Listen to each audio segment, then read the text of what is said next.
Assalamualaikum warahmatullahi wabarakatuh. Saya Daima dari Prodi Komunikasi dan Penyiaran Islam.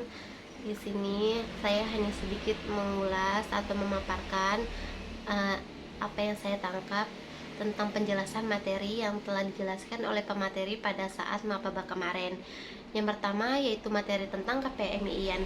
PMI sendiri yaitu kepanjangan dari Pergerakan Mahasiswa Islam Indonesia yang lahir pada tanggal 17 April 1960 yang berasaskan Pancasila. Terus PMI juga mempunyai cita-cita itu selaras dengan NU. PMI yaitu organisasi yang bersifat keagamaan, kemasyarakatan, independen dan profesional yang tertuang dalam hal dasar PMII. Nah, PMII itu sifatnya independen ya, artinya kita sebagai kader PMII itu harus bisa mempunyai sifat kemanusiaan, kemasyarakatan, jangan bergerak di satu sisi saja gitu. Nah, arti dan fungsi PMI sendiri yaitu hukum dasar sebagai mahasiswa untuk bergerak di bidang bangsa dan di bidang bangsa di bidang agama, bangsa, kemasyarakatan. Nah, selanjutnya juga yaitu artinya kalau kita bicara tentang PMI harus menjadi pribadi yang senantiasa harus mengamalkan nilai yang baik untuk dicita-citakan bangsa sehingga terwujud kader PMI yang ulul albab. Yang kedua yaitu materi tentang aswaja. Menurut istilah sunnah adalah suatu cara untuk nama yang diridhoi dalam agama yang telah ditempuh oleh Rasulullah SAW selain dari kalangan orang yang dimengerti tentang Islam. Nah, seperti para sahabat Rasulullah. Nah, secara terminologi sendiri, aswaja itu atau ahlus sunnah wal jamaah itu golongan yang mengikuti ajaran Rasulullah dan sahabat-sahabatnya.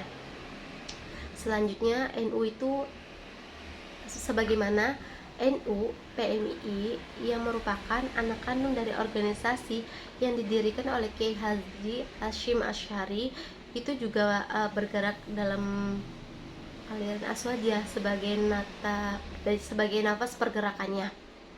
Dalam PMI, aswaja itu dijadikan sebagai metode berpikir dan metode bergerak. Pada sisi ini PMI juga menunjukkan bahwa anti taklid, jumud, kaku dan tidak dinamis realitas masalah yang terjadi di masyarakat. Terus Ahlus Sunnah wal Jamaah juga sendiri yaitu adalah teologi klasik ya, yaitu yang telah melambaga di lingkungan NU, klaim secara nominality terakar dan bertekad riwayat. Yang ketiga yaitu tentang tentang gender. Materi gender yaitu merupakan sebuah istilah yang gender sendiri itu artinya merupakan sebuah istilah yang menunjukkan peran sosial antara laki-laki dan perempuan yang mengacu kepada pemberian emosional dan psikologis yang diharapkan oleh budaya tertentu yang disesuaikan dengan fisik laki-laki dan perempuan. Perbedaan gender dan seks sendiri yaitu gender itu merupakan konstruksi berupa sifat dan tingkah laku, sedangkan seks itu merupakan pemberian Tuhan yang kodrati berupa fisik yang tidak bisa dipertukarkan. Nah, yang kedua itu perbedaannya, seks itu terbentuk itu terbawa sejak lahir, bawaan sejak lahir gitu.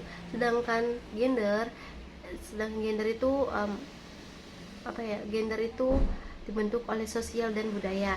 Nah, seks juga tidak dapat dipertukarkan, sedangkan gender itu dapat dipertukarkan. Akan tetapi bersifat mutlak antara gender antara gender yang cenderung tidak Seks adalah perbedaan biologis seseorang laki-laki ataupun perempuan yang sudah dibawa sejak lahir, sedangkan gender itu adalah karakteristik laki-laki dan perempuan yang dibentuk dan dibangun dalam lingkungan sosial atau masyarakat.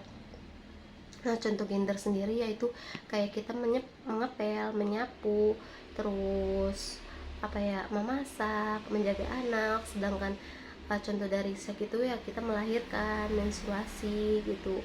Nah, terus yang keempat itu materi tentang Islam kultural. Islam kultural menggambarkan pola pemahaman dan penerapan ajaran Islam yang secara umum berbeda dengan Islam literal. Sebenarnya kedua tipe pemikiran itu sama aja sih, yaitu sumbernya dari Al-Quran dan hadis. Hanya saja perbedaannya terletak pada pola apresiasi dan penerapannya itu dalam kehidupan sosial. Islam kultural dapat sebagai langkah strategis untuk menjaga dan mengembangkan keberadaan Islam dan umat Islam.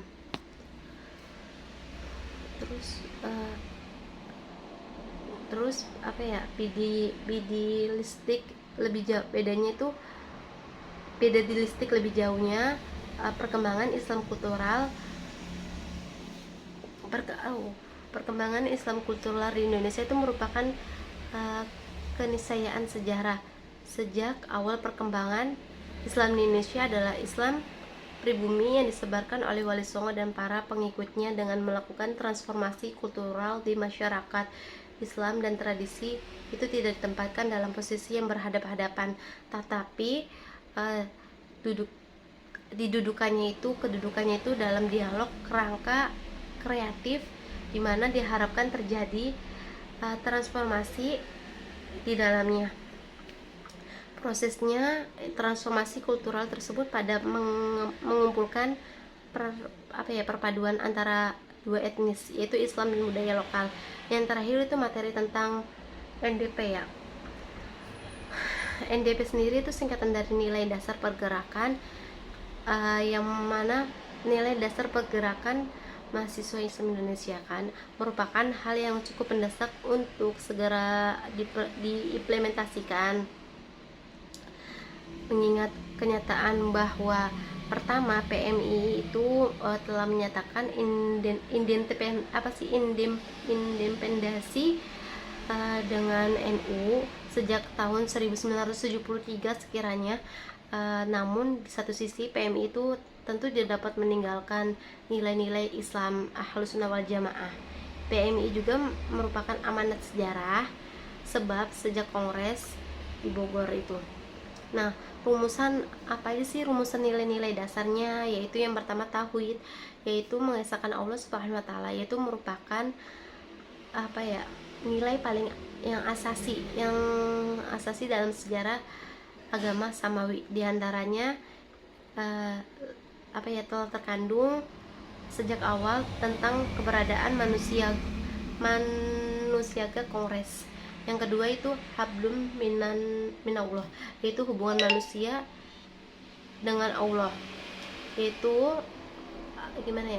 hubungan Allah dengan manusia. Hablum minallah itu hubungan Allah dengan manusia. Allah adalah pencipta segala sesuatu. Dia menciptakan manusia sebaik-baiknya kejadian dan menganugerahkan kedudukannya terhormat kepada manusia di hadapan ciptaannya yang lain. Yang ketiga itu hablum minan nas, itu manusia dengan manusia, hubungan manusia dengan manusia. Kenyataannya bahwa Allah menciptakan ruhnya kepada materi dasar manusia, menunjukkan bahwa manusia itu berkedudukan mulai di antara ciptaan Allah yang lain. Kesadaran moral dan keberaniannya itu untuk memikul tanggung jawab dan amanat dari Allah, yang disertai dengan nawas diri yang menunjukkan posisi dan kedudukannya. Yang terakhir itu hablum minal alam, yaitu hubungan manusia dengan alam. Mungkin dari itu aja yang bisa saya sampaikan tentang materi yang telah dijelaskan dari materi yang sebelumnya. Selebihnya mohon maaf. Assalamualaikum warahmatullahi wabarakatuh.